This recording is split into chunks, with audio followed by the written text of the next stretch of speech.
Hi, I'm Dr. DocAmitay, registered clinical psychologist. One of the things that a lot of people do is, quite reasonably, they think that before they take the huge step of getting married, they might want to make sure they can actually tolerate the person on a day-to-day basis, because anybody can put up a good front for a couple of hours or a weekend even. But living together, that's something different. So they think that by checking it out first, living together, they'll be able to tell whether they're compatible, and if they're not, they'll do the rational thing and separate before they invest even further into a marriage. The reality is people aren't rational, or we're very rarely rational. So what happens is, this is what I call the investment theory. When you do move in together, for many people that's a huge step.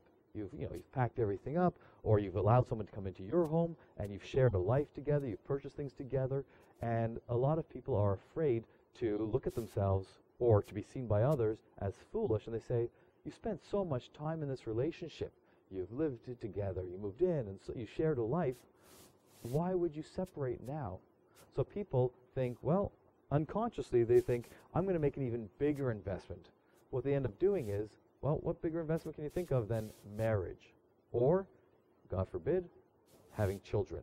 They think that that somehow is going to make everything work, and that type of involvement in the relationship will magically make all the problems that were there before go away.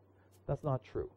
What people have to do is realize that no matter how bad things are now, doing these kinds of things are not going to magically make them better. And if you've invested 3 months, 6 months, 5 years in a relationship, it's far better to cut now than to keep going for the next 10, 30, 50 years of your life miserable.